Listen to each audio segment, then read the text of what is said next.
누가복음 4장 1절에서 13절까지 말씀 함께 교독하도록 하겠습니다. 예수께서는 성령으로 충만해 요단 강가에서 돌아오셨고 성령에 이끌려 광야로 나가 그곳에 40일 동안 마귀에게 시험을 당하셨습니다. 그동안 아무것도 드시지 않았기 때문에 그 기간이 끝나자 그분은 배가 고프셨습니다. 마귀가 예수께 말했습니다. 당신이 하나님의 아들이라면 이 돌에게 빵이 되라고 말해 보시오. 예수께서 대답하셨습니다. 성경에 그러자 마귀는 예수를 높은 곳으로 이끌고 올라가 순식간에 세상 모든 나라를 보여주었습니다. 그러고는 마귀가 예수께 말했습니다. 내가 저 모든 권세와 그 영광을 당신에게 주겠소. 이것은 내게 넘어온 것이니 내가 주고 싶은 사람에게 주는 것이요. 그러니 당신이 내게 경배하면 모두 당신 것이 될 것이요. 예수께서 대답하셨습니다. 성경에 주 너희 하나님께 경배하고 오직 그분만을 섬기라고 기록됐다. 마귀는 예수를 예루살렘으로 이끌고 가더니 성전 꼭대기에 세우고 말했습니다. 당신이 하나님의 아들이라면 여기서 뛰어내려 보시오. 성경에 그가 너를 위하여 천사들에게 명령해 너를 지킬 것이다. 그들이 손으로 너를 붙들어 내 발이 돌에 부딪히지 않게 할 것이다 라고 기록되어 있어. 예수께서 대답하셨습니다. 성경에 주 너희 하나님을 시험하지 말라고. 함께 읽겠습니다. 마귀는 이 모든 시험을 마치고 때가 될 때까지 예수에게서 떠나갔습니다. 잠깐 기도하겠습니다. 좋으신 하나님 감사합니다. 성령께서 이곳에 임재해 주시고 특별히 우리가 주께 나와서 예배할 수 있는 귀한 시간 주신 것을 감사합니다.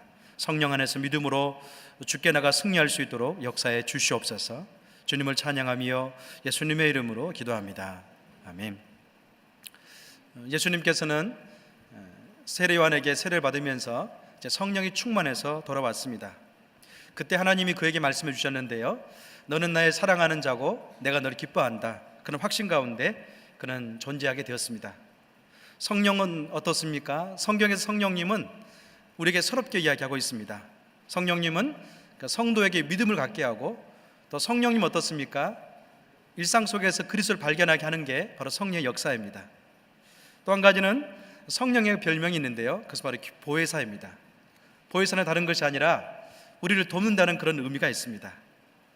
그래서 성령님은 우리에게 친구이면서 우리의 보호자가 되시고 우리를 믿음 가운데 이끄는 놀라운 일을 향한 분이십니다. 그런데 오늘 본문에 보면 성령께서 색다른 일을 하고 있는 것을 우리에게 보여주죠. 그것은 예수님께서 세례를 받을 때 거기 함께 했지만, 또 한 가지는 예수님께서 이제 광야에서 시험 받을 때 주도적으로 이끈 분이 바로 성령님이다, 그렇게 이야기하고 있습니다. 특히 누가복음 4장에 보면 예수님의 인성에 대해서 끊임없이 강조하고 있습니다. 아주 평범한 사람으로서 40일 동안 그는 금식하면서 사단에게 이렇게 유혹을 받고 있습니다. 예수님께서 하나님에도 불구하고 어떻습니까? 이 시험만큼은 절대적으로 인간의 모습만을 보여줍니다. 사람처럼 그는 배고픔을 겪었습니다. 사람처럼 어떻습니까? 많은 갈등을 겪고 있습니다. 사람들이 찾아오는 모든 인간의 그런 감정의 연약함과 육체의 약함을 그는 여전히 보여주고 있습니다. 그런데요, 한 가지 분명한 게 있습니다. 왜 하나님께서는 성령을 통해서 예수님에게 시험을 하고 있는가? 또 한 가지는 예수님께서는 왜 이 시험 가운데 메시아처럼 자기를 드러내지 않고 인간처럼 이 시험을 다 받고 있는가? 거기에 대한 질문입니다. 왜 그렇습니까? 예수님께서는 하나님이셨지만 저와 여러분에게 동일한 인간임을 보여주기 위해서 그렇습니다. 히브리서 4장 15절 말씀인데요, 같이 한번 읽어보겠습니다. 시작. 이는 우리에게 계신 대제사장은 우리의 연약함을 동정하지 못하신 분이 아니며 또한 모든 면에서 우리와 동일하게 시험을 당하셨으나 죄가 없으신 분이기 때문입니다. 아멘. 예수님께서 공생의 기간 동안에 인간으로 살아가면서 그분은 모든 시험을 당했다, 그렇게 이야기하고 있습니다. 우리 인간의 모든 연약함을 동정하지 않는 분이 아니시다, 그렇게도 표현하고 있죠. 왜 그렇습니까? 예수님은 성령의 이끌림을 받으면서 어때요? 인간으로서 모든 고난을 겪어봤기 때문에 그러니까 저와 여러분의 모든 것을 동정할 수 있는 분이라고 이야기하고 있습니다. 만약에 예수님께서 하나님으로서 기적을 통해서 어떻습니까? 오늘 세 가지의 시험을 거부했다면 그는 저와 여러분에게 메시아가 될 수 없습니다. 혹 메시아가 될지라도 그분은 높이 계신 하나님이 될지언정, 그러니까 저와 여러분의 모든 인간의 나약한 것들과 감정을 알 수 있는 그분은 아니십니다. 예수님은 우리 인간의 모든 연약함을 안다고 이야기합니다. 왜 그렇습니까? 그분은 친히 인간의 모든 것을 겪었기 때문에 가능한 분이십니다. 여러분, 그런 의미에서 예수님께 당하신 세 가지 시험은요, 저와 여러분의 큰 영적인 도전과 또 통찰력을 심어주고 있습니다. 다시 말하면 예수님께서 이 세 가지 시험을 받으셨는데요, 저와 여러분도 믿음 생활할 때 매일매일 이 세 가지 시험 가운데 노출되어 있습니다. 오늘 본문에서 나온 세 가지 시험은 우리에게 자주 일어나면서도 어떻습니까? 큰 위기 가운데 처하게 하는 시험의 종류입니다. 그 가운데 첫 번째가 무엇입니까? 첫 번째는 사단이 예수님으로 하여금 생존을 위해 살라고 유혹하고 있습니다. 대부분의 세상 사람들은요, 생존을 위해서 살아가고 있습니다. 또 한 가지는 그 생존을 위해서 우리에게 필요한 것이 무엇인가를 세상 사람들은 너무나 잘 알고 있어요. 그것이 무엇인가요? 빵입니다. 사단 같은 경우도 사람에게 필요한 것이 빵이기 때문에 그 빵을 통해서 예수님을 유혹합니다. 특히 40일 동안 예수님께서는 줄이셨기 때문에 빵 하면 어떻겠습니까? 온 정신이 거기에 쏠리게 되어 있습니다. 여러분, 가끔 금식해 본 적이 있으시죠? 금식할 때요, 처음 금식할 때는 어떻습니까? 하나님의 뜻이 분명히 드러납니다. 내가 이것을 위해서 기도해야 되겠다. 이제는 더 이상 나의 삶이 인간의 그런 욕심이 아니라 하나님의 뜻을 따라 살겠다는 그런 마음이 있습니다. 그런데요, 한참 금식하다 보면 거룩한 주의 뜻은 사라질 때가 많이 있습니다. 내가 느껴진 감정이 있습니다. 배가 고프다. 또 한 가지는 뭘 먹었으면 좋겠다. 얼마나 그 많이 향기롭게 다가온지 모릅니다. 특히 40일 동안 밤낮으로 허기진 예수님께서는 어떻습니까? 빵의 유혹 같은 경우는 순간적으로 넘어갈 수 있는 그런 순간이었습니다. 사단은 정말 주도 면밀하게 예수님에게 다가가고 있습니다. 여러분, 사단이 사람을 유혹할 때는요, 일반적인 지식을 가지고 유혹하지 않습니다. 그 개인의 약함을 다 알고요, 그 시점에서 무엇을 제시할 때 이 사람이 넘어올 수 있겠는가, 그런 주도 면밀한 지식 가운데 따라오고 있습니다. 예수님께 지금 가장 연약한 가운데 시험을 받고 있습니다. 그러니까 3절과 4절인데요, 좀 더 읽어보겠습니다. 시작. 마귀가 예수에게 말씀했습니다. 당신이 하나님의 아들이라면 이 돌들에게 빵이 되라고 말해보시오. 예수께서 대답하셨습니다. 성경에 사람은 빵으로만 사는 것이 아니라고 기록되어 있다. 아멘. 첫 번째 사단의 시험의 핵심 무엇입니까? 인생의 동기를 바꾸라고 이야기하고 있습니다. 사람은 늘 살아가면서요, 그 두 가지 질문합니다. 한 가지는 무엇입니까? 내게 얼마나 빵이 필요한가를 질문합니다. 적어도 내가 인생을 살기 위해서는 이 정도의 빵과 이 정도의 물질과 이 정도 모든 것 필요하다, 그렇게 질문합니다. 또 한 가지 질문 무엇입니까? 그렇지만 내 인생 가운데 뭔가 거룩한 뜻이 있지 않겠는가? 거기에 대한 끊임없는 질문 가운데 사람들은 살아갑니다. 때로 어떻습니까? 그 두 가지 질문 가운데 충돌하면서 크리스찬들은 살아갑니다. 그래서 사단은 이 돌들로 빵이 되게 하라, 그렇게 유혹합니다. 여러분, 그런 그 앞에 조건이 있습니다. 만약에 내가 하나님의 아들이라면 그런 조건이 있습니다. 그냥 사단의 말 속에 순종해서 어떻습니까? 예수님이 빵을 만들어 버린다면, 그리고 빵 가운데 취해 버린다면 어떻습니까? 그는 정말로 메시아로서의 한계를 거기서 뛰어넘지 못하고 끝나는 거예요. 첫 번째 사단의 유혹은 쉬운 것이 아닙니다. 빵인가 목적인가? 우리는 매일매일 묵상하며 살아가고 있는데요, 사단은 끊임없이 어떻습니까? 우리 인생의 진정한 목적을 뛰어넘어서 빵을 위해 살라고 끊임없이 유혹합니다. 그냥 세상 사람들은 이런 고민이 전혀 없습니다. 왜 그렇습니까? 그들은 하나님께 주신 목적이 없기 때문에 이런 고민이 없습니다. 자기 힘을 많이 길러서 자기 지식을 가지고 어떻습니까? 빵을 많이 얻어 살면 그들의 인생은 끝납니다. 더 나아가 어떻습니까? 자기 실현, 자아추구를 통해서 목적을 이루면은 그들의 성공한 인생이 된다는 것을 알 수 있어요. 그러나 예수 믿는 성도들은 이제는 빵 문제를 뛰어넘어서 어떻습니까? 주님의 뜻을 선취하는 것, 그것이 바로 인생의 목적입니다. 예수님께서 공생의 기간 동안에 주변 사람들에게 이야기한 게 있습니다. 내 양식은 나를 보내신 분의 뜻을 행하는 것이고 그분의 위리를 완성하는 것이다. 그렇게 이야기했어요. 그때 주변 사람들 어떤 반응을 보였습니까? 다른 사람이 예수님에게 어떤 먹을 것을 갖다 주었나 보다 그렇게 생각했어요.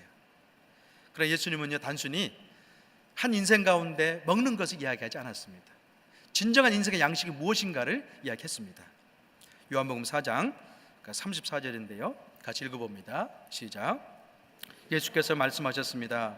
내 양식은 나를 보내신 분의 뜻을 행하고 그분의 일을 완성하는 것이다. 아멘. 여기서 예수님은 적어도 자신에게 주어진 인생의 목적은 생존이 아니라고 이야기하고 있어요. 생존을 위해서 그냥 빵을 먹는 것이 아니라 그분의 뜻을 행하는 것이 나의 양식이다. 그렇게 이야기합니다. 이런 의미에서 예수님께서 첫 번째 시험 가운데 답은 무엇입니까? 성경에 사람은 빵으로만 사는 것이 아니다, 그거였습니다. 여러분, 오늘 본문에 나와 있는 인용된 말씀은요, 신명기 8장 3절의 말씀이었습니다. 이 말씀의 배경은 예수님께서 이제 인용하고 있는데요, 모세가 출애굽한 다음에 광야 땅 가운데 있으면서 이스라엘 백성들에게 했던 말씀이었습니다. 이미 이스라엘 백성들은 어떻습니까? 출애굽 사건을 통해서 애굽 땅에서 나왔습니다. 그리고 이들에게는 목적이 있습니다. 하나님을 예배하고 주님을 경배하는 게 주님을 찬양하는 그들 인생 가운데 목적이었습니다. 그런데 여전히 광야길을 걷다가 어때요? 한계에 부딪히면 끊임없이 애굽에 돌아가려고 애썼습니다. 그래서 어떤 마음이었습니까? 애굽에 돌아가면 고기도 많이 있고 빵도 많이 있는데, 모세야, 너는 왜 우리를 이렇게 탈출시켜서 힘들게 하느냐, 그렇게 질문했습니다. 여러분, 신명기 8장 3절에 보면요, 재미있는 게 있어요. 그것은 뭐냐면 하나님께서 이스라엘 백성들을 이미 시험했다는 거예요. 그 시험 무엇입니까? 너희들의 마음이 빵에 있는가, 그렇지 않으면 내 말씀이 있는가를 시험했다는 거죠. 신명기 8장 2절과 3절입니다. 함께 읽겠습니다. 시작. 너희 하나님 여호와께서 40년 동안 광야에서 너희를 어떻게 이끄셨는지, 어떻게 너를 낮추시고 너희를 시험해 너희 마음에 무엇이 있는지, 너희가 그분의 명령을 지키고 있는지 아닌지 알려고 하셨음을 기억하라. 그분이 너희를 낮추시고 배고프게 하셔서 너희나 너희 조상들이 전혀 알지 못했던 만나로 먹이신 것은 너희를 겸손하게 해 사람이 빵으로만 사는 것이 아니라 여호와 입에서 나오는 모든 말씀으로 사는 것임을 가르쳐 주는 것이었다. 아멘. 오늘 신명기 8장 말씀 같은 경우는요, 분명히 이야기하고 있습니다.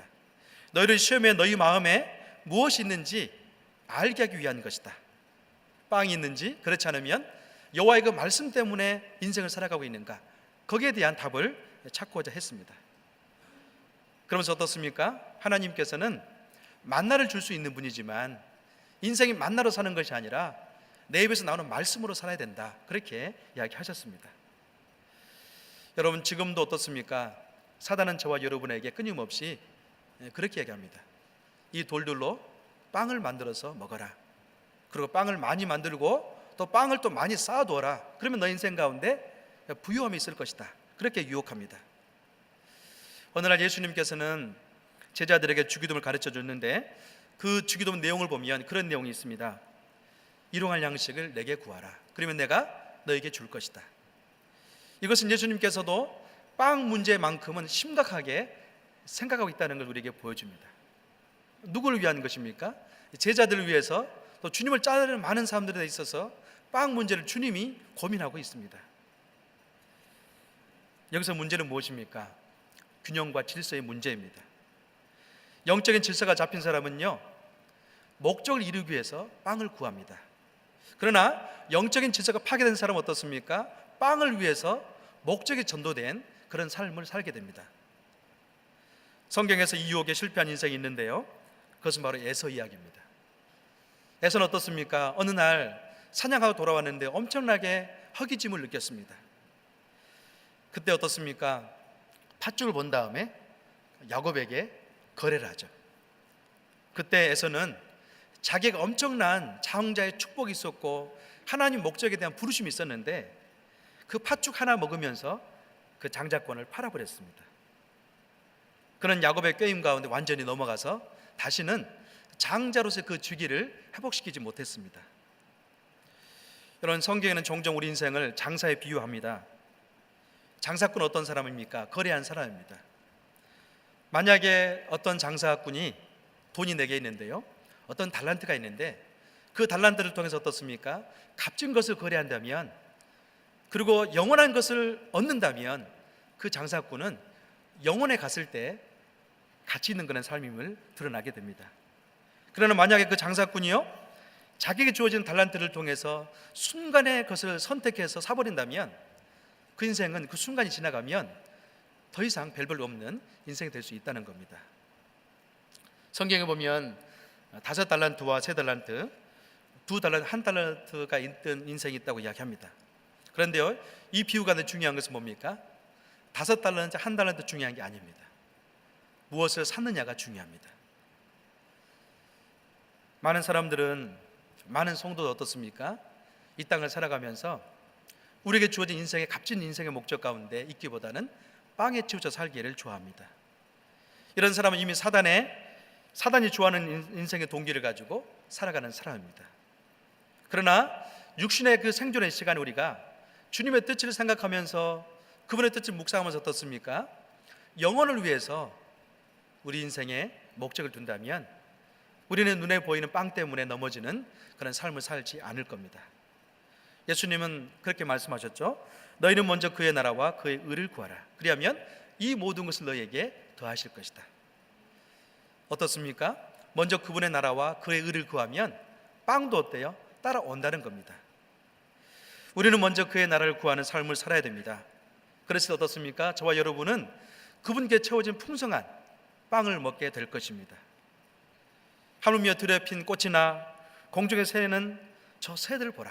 하나님이 들의 꽃을 아름답게 꾸미시고 새를 먹이시는데 너희를 먹이지 않겠느냐, 그렇게 주님은 결정합니다. 걱정하고 있습니다. 사랑하는 여러분, 저와 여러분은 지금도 첫 번째 시험 가운데 노출되어 있습니다. 그러나 똑같은 시험 가운데요, 이브와 하와는 어떻습니까? 아담과 하와는 실패했습니다. 그러나 똑같은 시험 가운데 우리 예수님은 지금 승리하고 있습니다.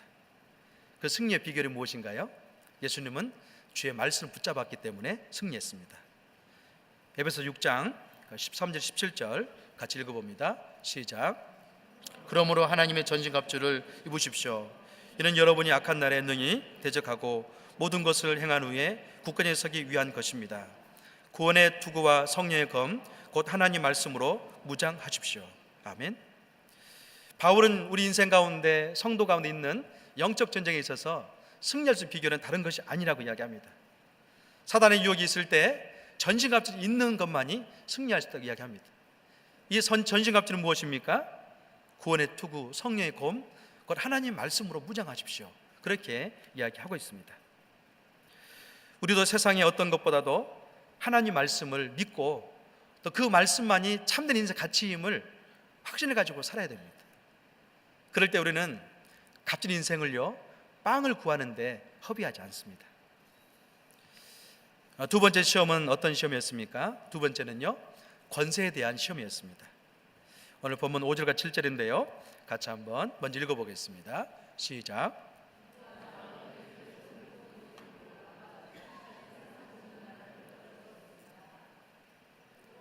그러고는 마귀가 예수께 말했습니다. 내가 저 모든 권세와 그 영광을 당신에게 주겠소. 이것은 내게 넘겨온 것이니 내가 주고 싶은 사람에게 주는 것이요.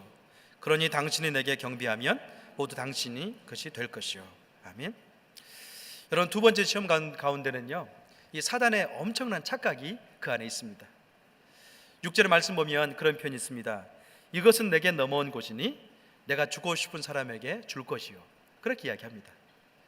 여기에 사단의 착각은 무엇이었습니까?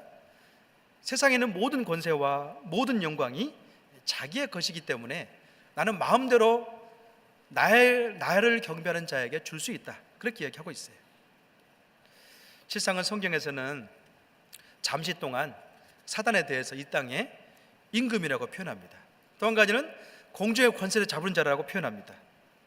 또 어떻게 이야기합니까? 사단을 향해서 이 세상의 신이라고 이야기합니다. 그러나 이들이 말하는 것은요, 이 소유는 잠시 잠깐의 것입니다. 여러분, 두 번째 시험의 핵심은 무엇입니까? 그것은 타협입니다. 내가 줄 테니 타협하자는 것이 이 시험의 핵심입니다. 다시 말하면 내게 경배하면 내가 가지고 있는 모든 소유와 모든 것을 너에게 줄 것이다. 그렇게 타협하고 있습니다. 저는 얼마 전부터요, 그런 것을 느꼈습니다. 사람들이 돈을 버는 것인가, 그렇지 않으면 부동산과 건물이 돈을 버는 것인가? 여러분, 뭐가 돈을 법니까? 사람이 돈을 버는 줄 알았는데요, 그렇지 않더라고요. 건물이 돈을 벌더라고요. 또 부동산이 사람들을 부유케 하면서 돈을 벌어주더라고요. 그런 의미에서 지금 사단이 두 번째로 유혹하고 있는 것은 많은 사람들에게 어때요? 그럴듯한 시험이에요.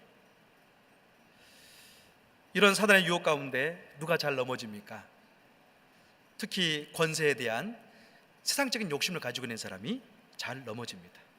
보이는 것에 중대한 가치를 두고 있는 사람, 보이는 것보다도 보이는 것 가운데 가치를 두고 있는 사람이 잘 넘어질 수 있습니다. 그래서 성경 그렇게 경고합니다. 디모데전서 6장 9절과 10절입니다. 시작, 같이 읽겠습니다. 디모데전서 6장 9절과 10절 시작. 부자가 되길 원하는 사람들은 유혹과 올무가 여러 가지 해로운 욕심에 떨어지고 만다. 이런 것들은 사람을 파멸과 멸망에 빠지게 한다. 돈을 사랑하는 것은 모든 악의 뿌리다. 돈을 사모하는 어떤 사람들은 믿음에서 떠나 많은 고통으로 자기를 찔렀다. 아멘.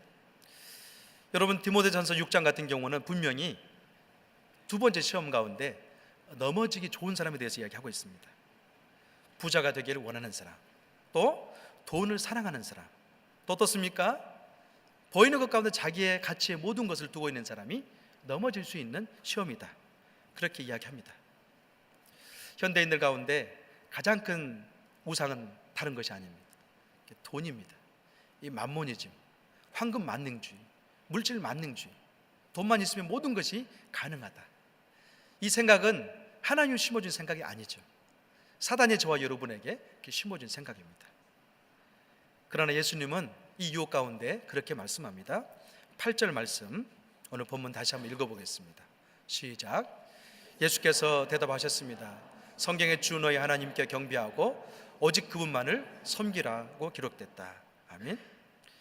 예수님은 권세와 돈을 탐닉하지 않았습니다. 만약 예수님께서 권세와 돈을 탐닉해서 이 두 번째 시험 가운데 순종했다면 어떨까요? 어느 정도 그에게 돈이 있을 수 있었겠죠. 또 사단이 정말로 약속을 지켰다면 부동산과 건물, 보이는 것이 그의 것이 됐을 것입니다. 그러나 정작 그를 통해서 이루고자 하는 생명의 역사는 거기서 끝났을 겁니다. 예수님께서 말씀합니다. 너희가 온천을 얻고도 생명을 잃어버린다면 무슨 소용이 있겠느냐? 가치의 싸움입니다. 이 세상 우리에게 영생을 주지 못합니다. 아무리 화려해 보이고 아무리 풍성해 보일지라도 거기에는 신기루로 끝날 때가 많이 있습니다. 우리 인생의 나이만큼이나 빨리 썩어지고 부패하고 없어지는 것이 이 세상의 것들입니다. 지금도 사단은요, 이 세상을 통해서 저와 여러분을 유혹하고 있습니다. 사단은 세상을 통해서 우리에게 권세와 영광을 바라보고 살아가라고 이야기합니다. 그래서 어떻습니까? 세상을 살아가면서 또 그리스도를 살아가면서 어때요? 세상을 좋아하는 사람은 그것 때문에 자꾸 넘어집니다. 세상을 선택하면 세상 우리에게 화려함을 줄지 모르지만 생명을 주지 못합니다. 반면에 어떻습니까? 우리가 예수님을 경배하고요, 그분만 섬기면 부유할 수도 있겠지만 때로는 가난할지라도 저와 여러분은 주님이 주신 생명을 인하여서 늘 넉넉한 삶을 살 수 있습니다. 여러분은 어떤 걸 선택하겠습니까? 타협하겠습니까? 타협하지 않기를 주의 이름으로 축원합니다. 하나님만 섬기면, 주님만 경배하면 그분은 우리 인생을 회복시킬 수 있는 분이십니다. 세 번째 시험은 무엇입니까? 세 번째는 예수님으로 하여금 유명인이 되어서 살라고 유혹합니다. 어떤 책을 보니까 목회자에게 세 가지 유형의 리더십이 있다고 합니다. 첫 번째는 섬김의 리더십이 있습니다. 예수님처럼 목회하면서 섬기는 목회자입니다. 가난한 사람들이 찾아가서 함께 식사를 하고 힘들면 찾아가서 말씀을 나누고 용기를 줍니다. 또 두 번째 리더십이 있는데 그 사람은 CEO형 리더십입니다. 마치 글로벌한 회사의 리더십처럼 많은 프로그램을 기획하고 또 어떻습니까? 많은 행사를 통해서 교인들을 끌어모으고 또 영적인 양식을 먹입니다. 최근에 또한 목회자 리더십이 하나 더 생겼는데요. 그것은 뭐냐면 연예인형 리더십입니다. 비주얼이 되는가, 비주얼이 되지 않는가, 거기에 초점이 달려 있어요. 어떤 사람을 목회자를 초청할 때 우리가 영상을 통해서 찍잖아요. 그러면 약간 좀 탤런트처럼 예뻐 보이고 또 왜소해 보이고 뭔가 있는 것처럼 그런 걸 통해서 리더십이 형성된다는 거예요. 여러분, 현대 교인들은 어떤 리더십을 좋아할까요? 여러분은 어떤 리더십을 좋아합니까? 연예인형 리더십, 서럽게 대두되고 있는 것 중에 하나입니다. 사단의 전략은 예수님에게 인기 편승해서 메시아로 서라고 이야기하고 있습니다. 이 당시에 바리새인과 서기관들, 율법학자들 어떤 사람들이었습니까? 인기에 편승한 종교인이었습니다. 그래서 이들은 금식하거나 구제할 때 홀로 하지 않았습니다. 금식할 때도 시장의 사거리 광장에 가서 그들이 금식을 나타냈고, 구제할 때 어떻습니까?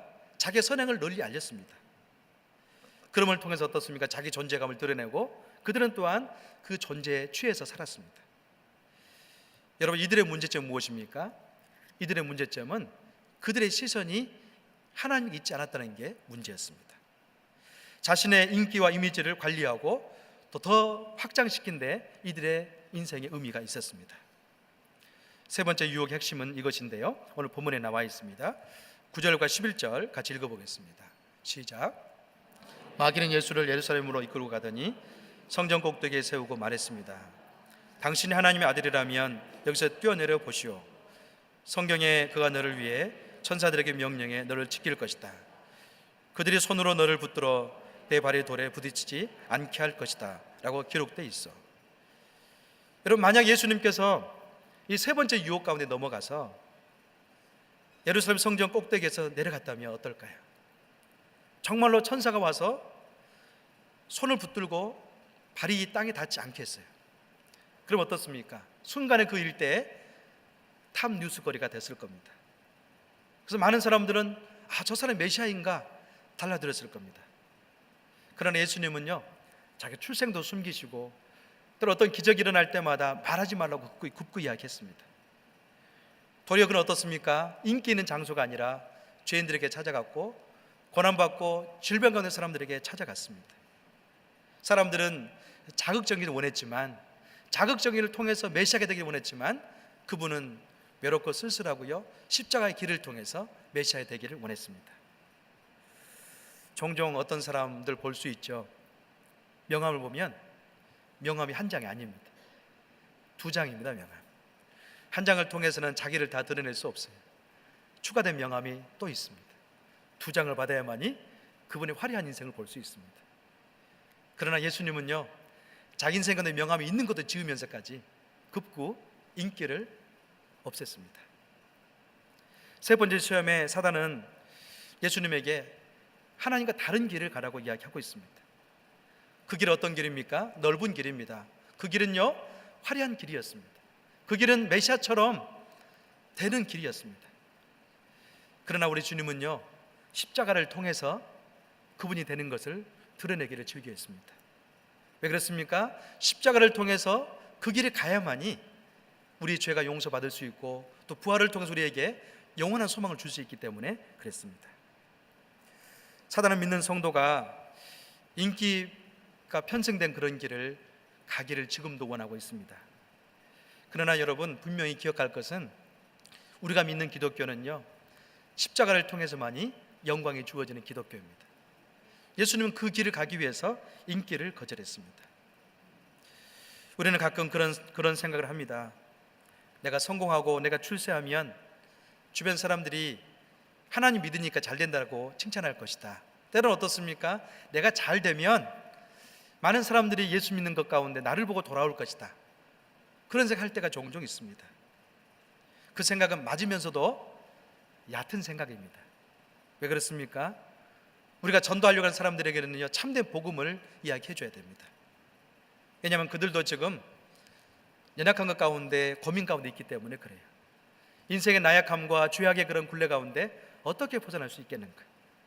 예수님의 십자가를 통해서만이 그들에게 희망을 줄 수 있습니다. 12절에서 그렇게 예수님은 답하십니다. 12절 같이 좀 읽어보겠습니다. 시작. 예수께서 대답하셨습니다. 성경에 주 너희 하나님을 시험하지 말라고 기록됐다. 아멘.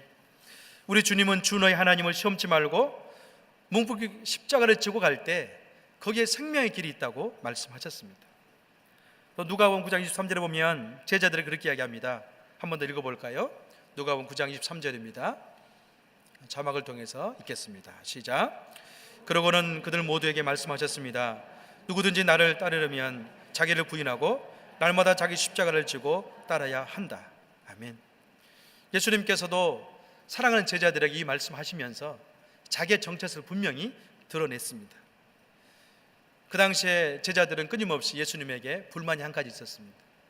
왜 당신은 정치적 메시아로서 인기 있게 나타나지 않습니까? 그러나 예수님은요, 정치적 메시아가 아니라 도리어 온 인류를 구원하기 위해 십자가를 지는 메시아였습니다. 여러분, 교회에서 봉사하면서 때로는 어떻습니까?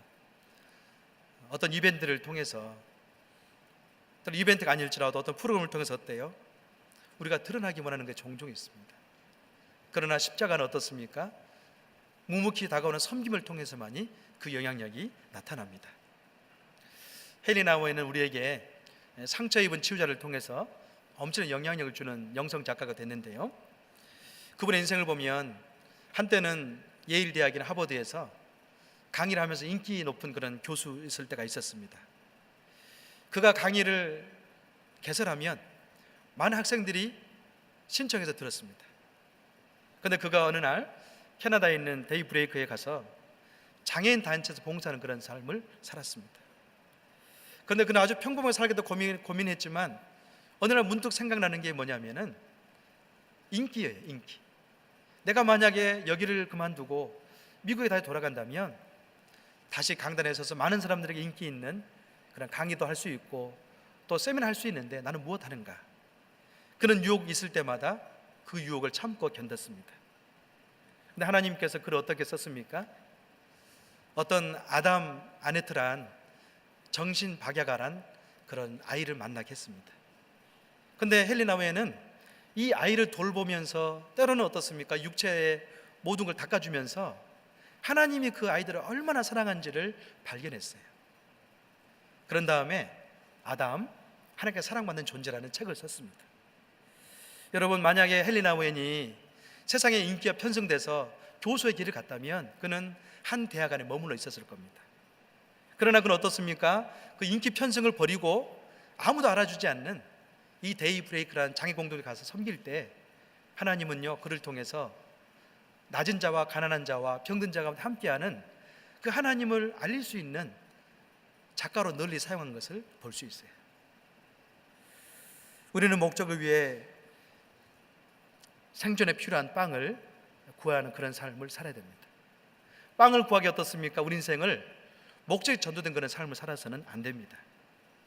또 어떻습니까?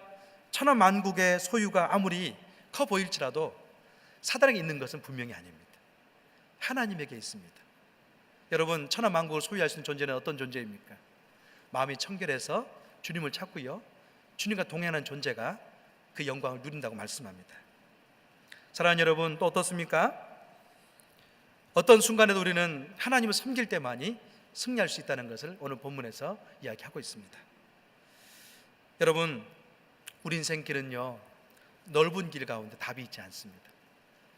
도리 어디에 답이 있습니까? 좁은 길에 답이 있습니다. 예수님께서는 우리에게 분명히 말씀합니다. 주 너희 하나님을 시험치 말고 오직 하나님만 섬기라. 거기에 길이 있다고 이야기합니다. 사랑하는 여러분, 저와 여러분 안에 이 세 가지 유형의 시험이 있을 때 날마다 주의 말씀을 통해 승리하는 우리 인생이 되기를 주의 이름으로 축원합니다. 시간 같이 기도하겠습니다. 시간 같이 한번 기도하고 싶은 것은 여러분 가슴에 손을 한번 얹어 보시길 바랍니다. 2014년이 이제 몇 주 지나지 않았습니다. 그러나 이미 우리는 이 세 가지 시험 가운데 늘 고민하면서 살아갑니다. 아담과 하와는 이 시험 가운데 넘어졌지만, 에서는 넘어졌지만 우리 예수님은 승리하셨습니다. 하나님 말씀 가치를 붙잡고 나갔기 때문에 그는 승리했습니다. 자, 같이 한번 기도하고 싶은 것은, 하나님, 이제 새해 첫 달을 보내고 있는데 2014년도에는 이 말씀 붙들고 승리하는 우리가 될 수 있도록 주님 도와주시옵소서. 주님 말씀의 사람이 되게 하여 주시옵소서. 시간 같이 한번 기도하겠습니다.